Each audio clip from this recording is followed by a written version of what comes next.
കാവൽക്കാരെ പോലെ ഇസ്രായേലും കർത്താവിനെ കാത്തിരിക്കുന്നു. പൂർണ്ണമായ രക്ഷയും അവന്റെ പക്കലാകുന്നു. പിതാവിനും പുത്രനും പരിശുദ്ധാത്മാവിനും സ്തുതി. അഗാധത്തിൽ നിന്ന് നിന്നെ ഞാൻ വിളിക്കുന്നു. മരിച്ചവരെ ഉയർപ്പിക്കുന്നവരെ നിന്റെ തിരുനാമത്തിന് സ്തുതി. പ്രാർത്ഥിക്കാം, നമുക്ക് സമാധാനം. സജീവവും ജീവനായകവുമായ ശബ്ദത്താൽ ലാസർ ഉയർപ്പിച്ച കർത്താവേ, ആ ശബ്ദം മഹനീയമായ നീതി ഉച്ചിത ദിവസത്തിൽ അങ്ങേ ദാസരെ വിളിക്കുകയും വലത് ഭാഗത്ത് നിർത്തുകയും ചെയ്യട്ടെ.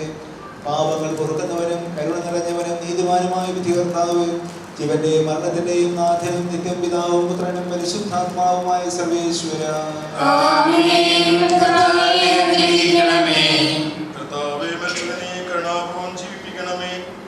ജീവിക്കുന്നവരെ ദയാപൂർവം പരിപാലിക്കണമേ. ഉത്ഥാനം പ്രതീക്ഷിച്ച് മരണമടഞ്ഞവരെ മഹിമയോടെ ഉയർപ്പിക്കണമേ.